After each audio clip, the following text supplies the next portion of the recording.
Hello, it's Kim. It is January 28th, 2024. This reading is for this week, or if you find it later, of course, timeless. I didn't do my hair, not really. I at least washed it, and I decided um to be honest and not to put on a mask. So I didn't put on, eyeliner, and I didn't put on lipstick, and I really didn't put on positivity. Life is bad. I have to say that. Like, and have like good things going on, don't get me wrong. Um, but I definitely figured out that most of my uh whatever you want to call it, if you want to call it a mental disorder, if you want to call it mental illness, whatever you want to call it, it's not it's not all bipolar. It's mostly being with my family. It's very toxic. I hate it. I have had too much of it. My dad got his knee replaced, and now I am helping with PT. And you would think that that would make me feel happy, but it actually hurts my body.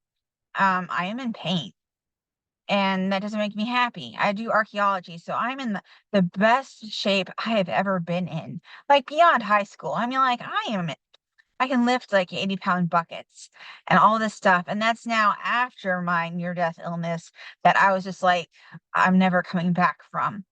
So I'm just like, now I understand where all my suicidal ideation and all this stuff. I should have I'll have to put a tag that says that I said that. But like, I'm sorry. I know where it comes from now. It comes from a lack of respect. It doesn't come from, like, a bad place. I don't wanna say my parents are bad, but they don't understand anything about me. They certainly don't understand me or my emotions or, like, why something might hurt me when they're also in pain. They decided that they were gonna have their attic to be like, like, we do have mice. So, I mean, I'm not, like, saying, like, keep the mice, okay? I wanna make that clear. I understand the necessity of home repair. I do not understand the necessity of when my father can't even move and neither can my mother, and Kim has to clean out the attic, and Kim has to, like, throw out her grandmother's shoes, which is a really big deal apparently for me. It's, like, worse than, like, throwing out my blankie when I was a child. I had no idea it would be this difficult. My room is filled with my grandmother's stuff. Um, my office, I can't even get to, so, I mean, like, I purchased, new tarot cards. I know that isn't such a bad thing, right? But, like, I purchased them because I really can't, like, I can't even look at my office. It's full of stuff that I'm trying to save from the attic. Now, like, not everyone is like, "Oh, I'm gonna keep all my journals so that they go into a library." Well, I do. I mean, like, I plan to be bigger than Keats and Byron and Rilke and everybody else. So, do I want somebody to have my notes and my work so that they can see my progression and like what leaps I made so that maybe perhaps others could? Yes. So, I am not in a good place. I woke up for the first time in decades, decades, and was like, I want to die. Now, obviously, I'm really not there, okay, guys? But, like, like, that shouldn't be your first thought. That's how I know that there's a problem. I'm getting my sunlight, I'm getting my everything, and I really appreciate just, like, getting this out just for this second and saying that I really am abused in a different way than is most, like, common. Like, like, I'm not being beaten, but I look beaten. And I do bruise easy, but I've been working so damn hard, both physically and mentally, and I'm having a moment. And like I say this before a tarot reading because it does affect.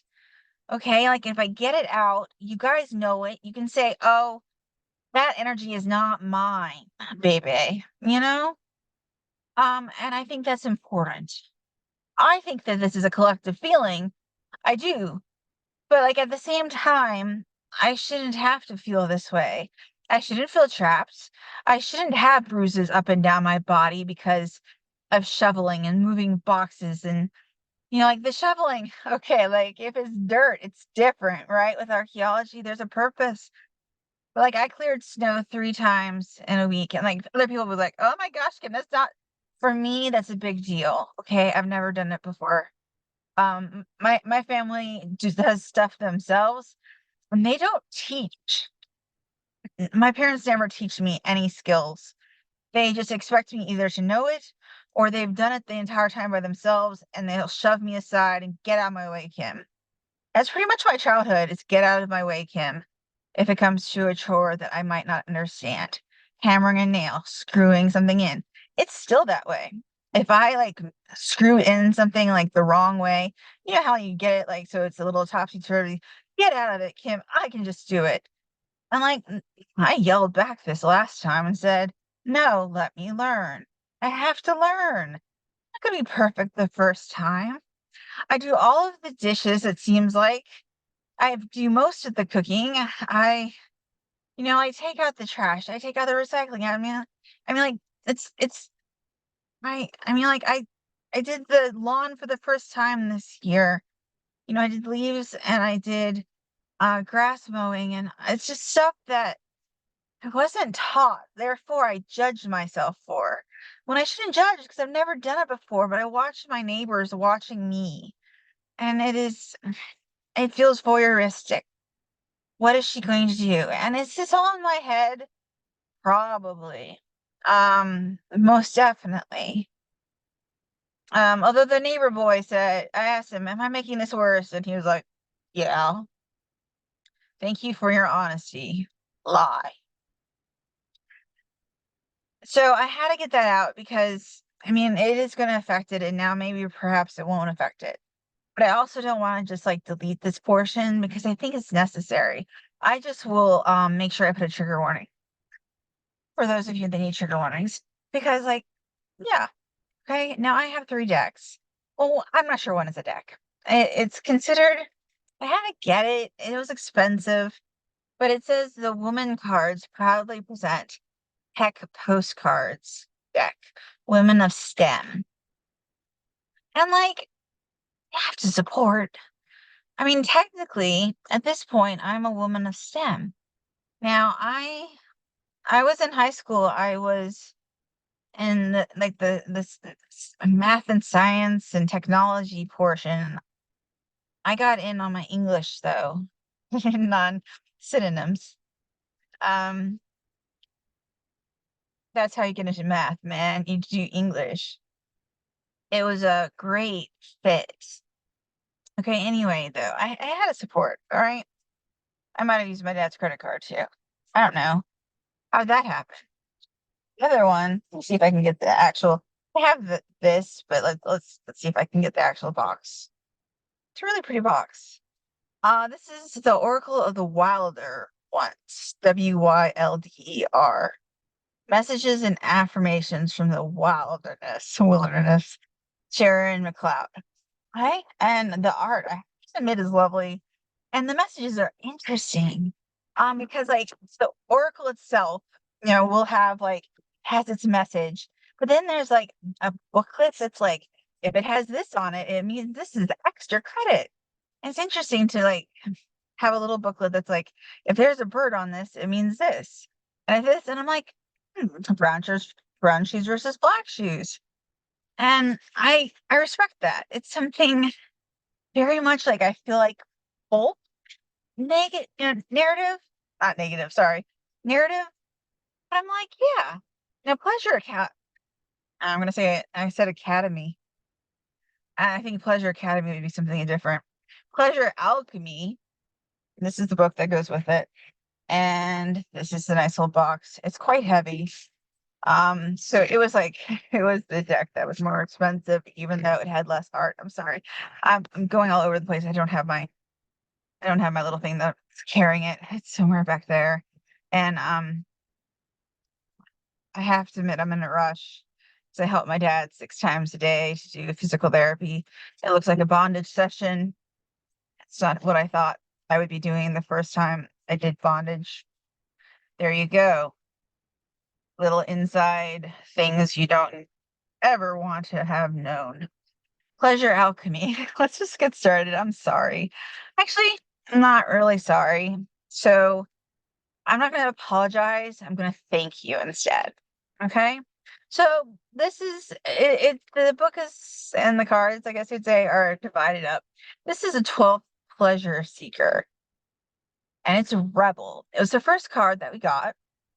And I want to start with this one, this deck, because it is the longest, and I think the others will clarify. She breaks the chains that bind her. Does that not sound brilliant? She breaks the chains that bind her. So, like, perhaps that is our overall mission. I don't even know if it's just for this week. We can try this week, but maybe this is for this year, this lifetime. Let's just do it, you know? Do it. Now, since this is new, I do have to read this. And it's interesting like how they put stuff. So she breaks the chains that bind her. The message: the rebel strides toward you, full of fire and passion. Her energy is contagious. She asks, doesn't the pleasure of righteous fury feel delicious? Can we, this is me aside, sorry. Can we actually give ourselves permission to feel fury? I've always been told fury is bad. People have medicated me for feelings. So emotions and I feel scared about them. Um, so doesn't the pleasure of righteous fury feel delicious? Isn't there something wonderful about creating change and breaking through barriers? The radical, the rebel recognizes that many of society's rules are about control and suppression, not growth and health. Often pleasures are denied, not because they are dangerous or unhealthy, but because they threaten the established order of things. Many social rules are simply attempts to control that which does not like to be controlled, what is naturally wild and free. Is it time to throw off the mantle of control, alchemist? Are there pleasures inside you that feel right and true, no matter what the world around you may say? Pick something to fight for. Work tirelessly for what you know is right. The rebel might be brash and loud, but isn't that sometimes needed? This is something that, especially women, are told not to be. And even worse, non-binary, transgender, gay male, LGBTQ plus A plus, blah blah blah blah. I used to call it the alphabet, and now it's no longer like it's no longer proper to really to call it the alphabet. But when I was going to the gay bar, that's what we called it. We'd be like, "Our part of the alphabet." So I still like go into that in my head when I'm trying to do like go through the letters. I'm like, the alphabet, that's us. And in some ways, isn't that what it is? And I don't mean the actual letters. I mean like how variable all of us are. I think we can fit into any letter. I think we can fit into like, like we can claim any letter, like as our own. So there's something about power there too. Pick something to fight for. Work tirelessly for what you know is right. And I'm going to read this again because I am repeating it. Rebel might be rash and loud, but isn't that sometimes needed? Celebrate the victories that validate and bring pleasure to those who've been cast out or unheard. That's a big, big, tall order, isn't it? To rebel against all that we've known. I'm trying to say what the biggest rebellion that I had was. It was the most well-known one. By well-known, I mean like for my family. My dad was president of the church at the time. I won't give which church. It was pretty. mm, it's on the conservative side. It's less conservative of the conservative churches. Okay. So it's like there's a broad spectrum within each category. And it was on sort of the left of the far right. and he was president. And I went into like they were talking about paganism.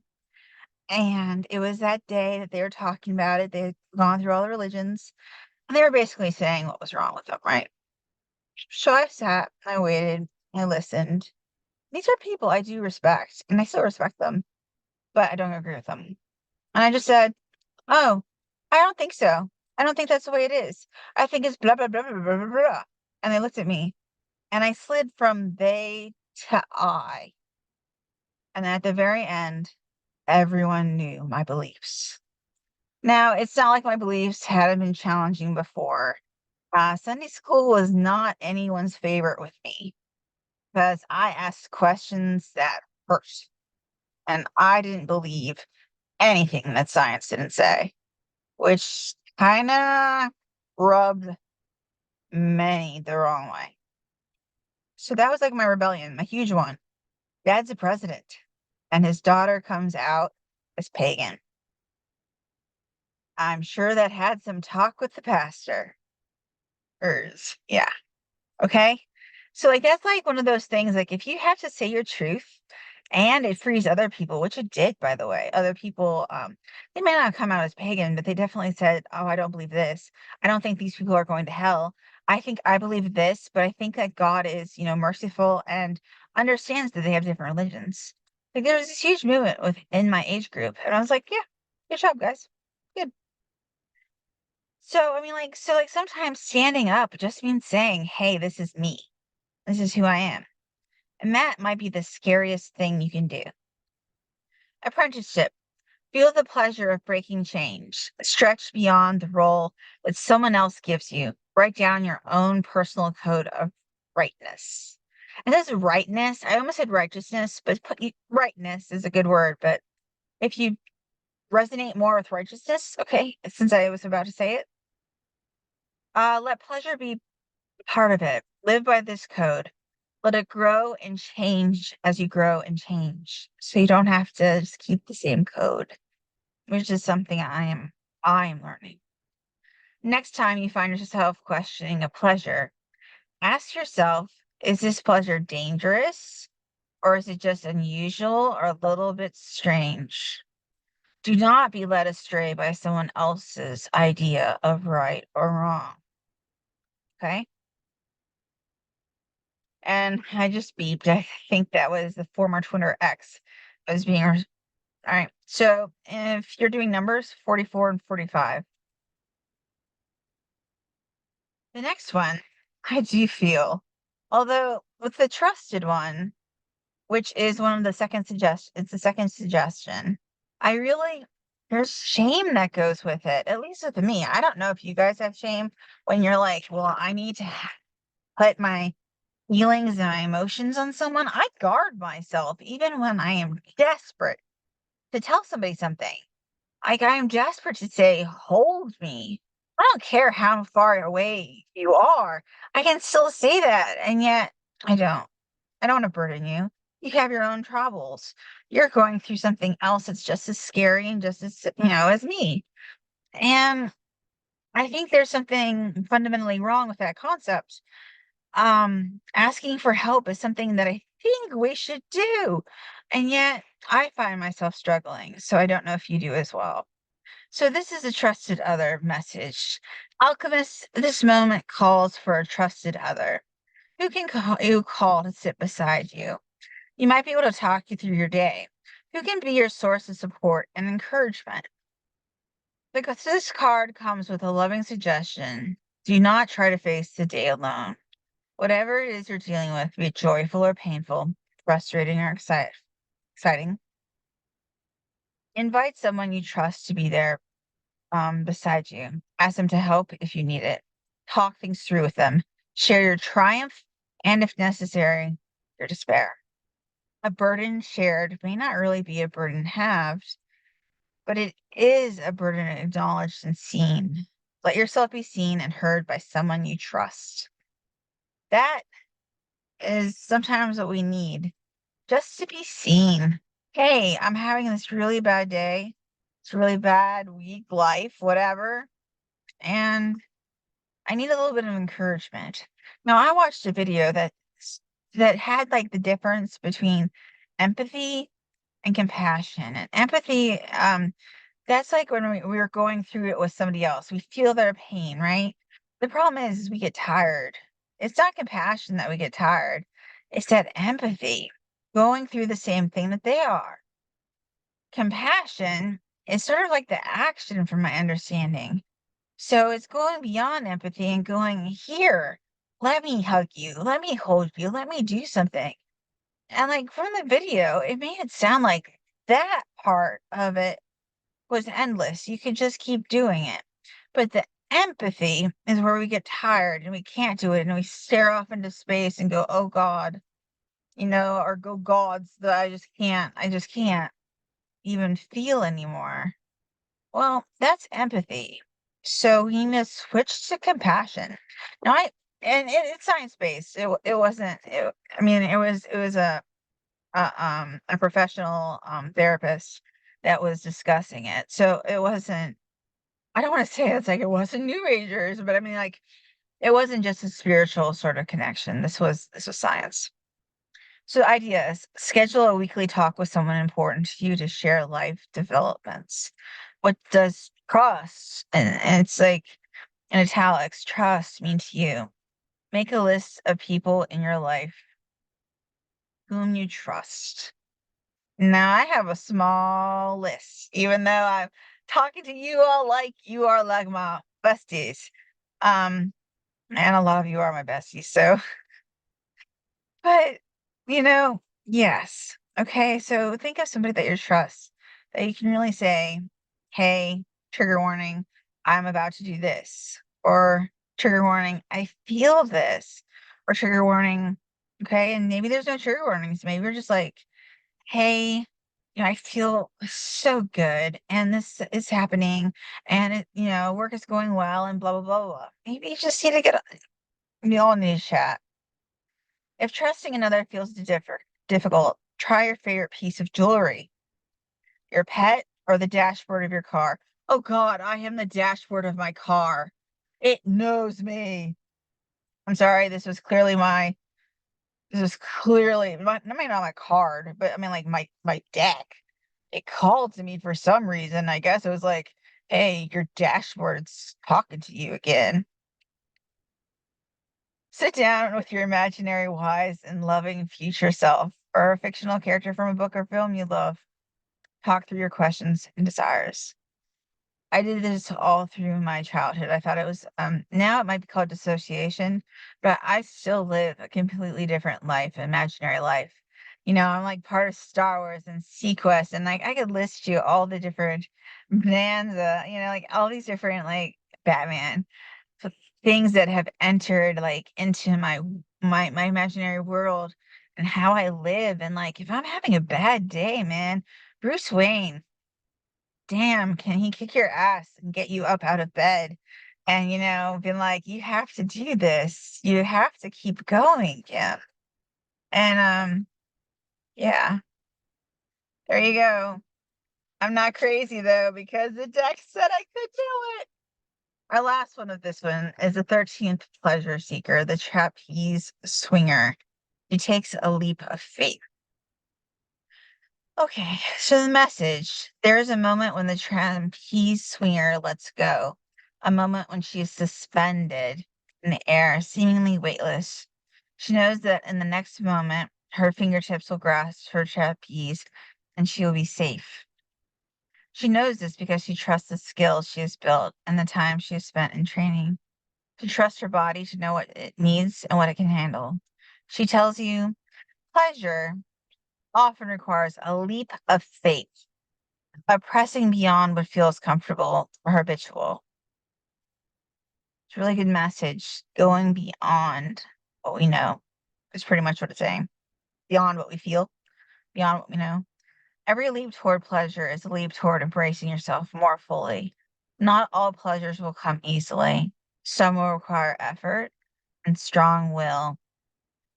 Some others may only be enjoyed once or twice before they are gone. Yet the urge to reach out, to leap, to grasp onto pleasure, this is never wrong. And isn't the leap glorious? Isn't it exhilarating? And the apprenticeship, it says, take a chance on some new pleasure or desire. Seek out some unexpected source of delight. Leap up into the air and trust your feet to soften your landing.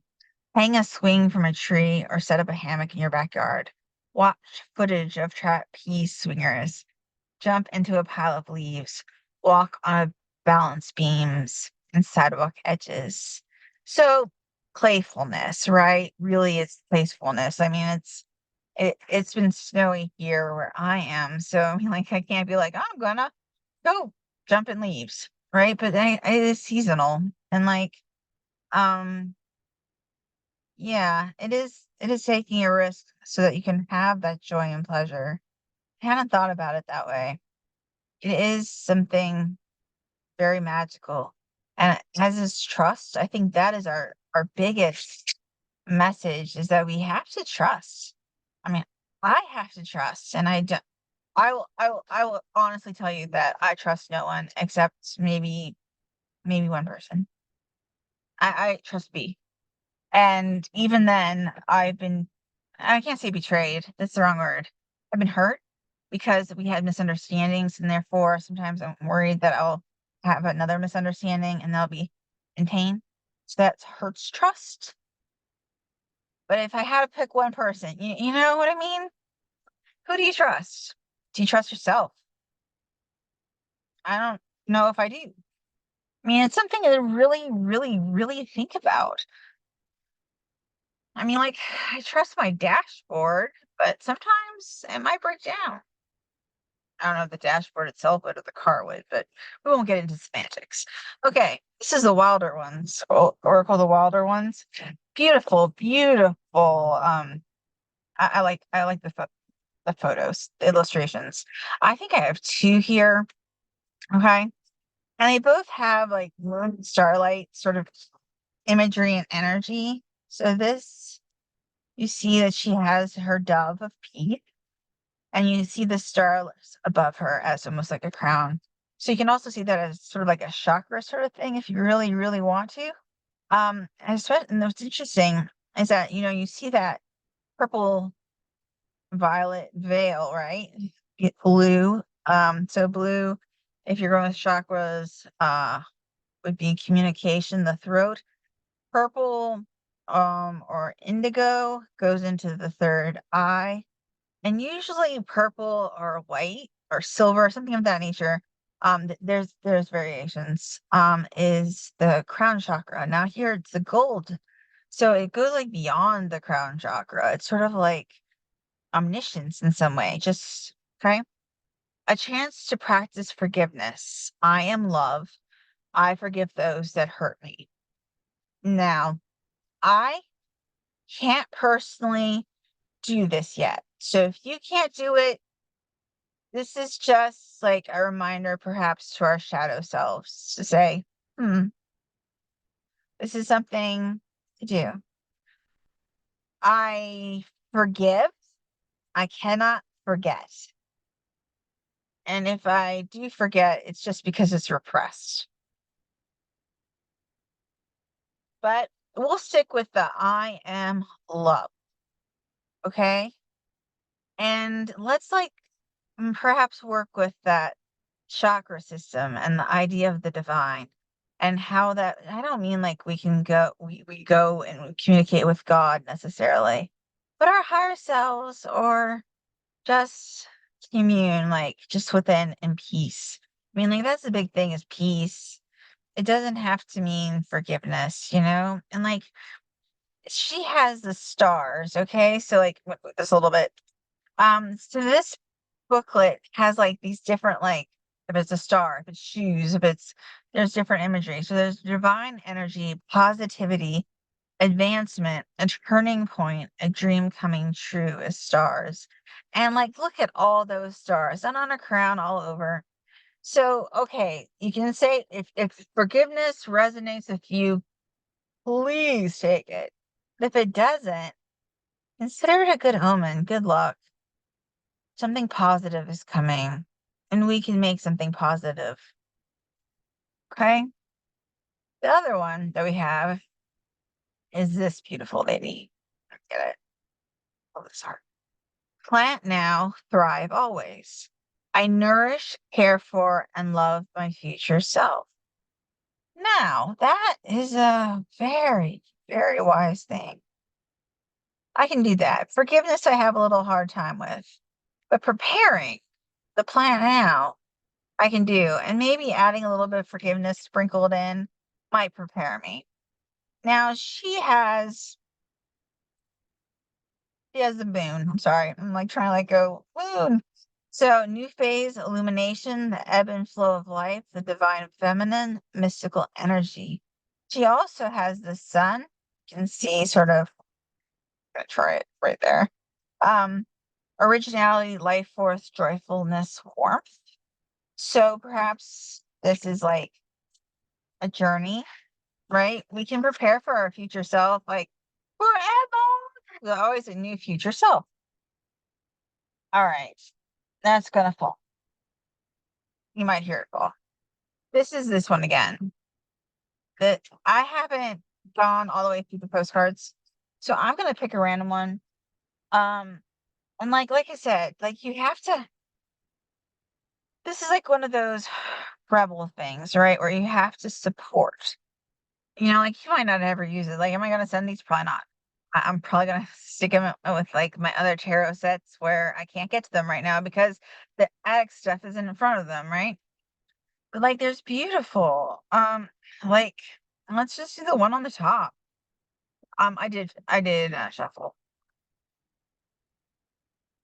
This is Kalpana Chawla. She was an aerospace engineer and the first Indian American woman to travel in space. She was among the 7 crew members who perished in the 2003 Columbia disaster and posthumously awarded the Congressional Space Medal of Honor. She is remembered as a national hero in India to this day.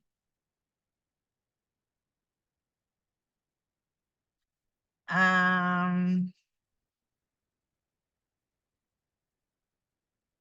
Ada Lovelace.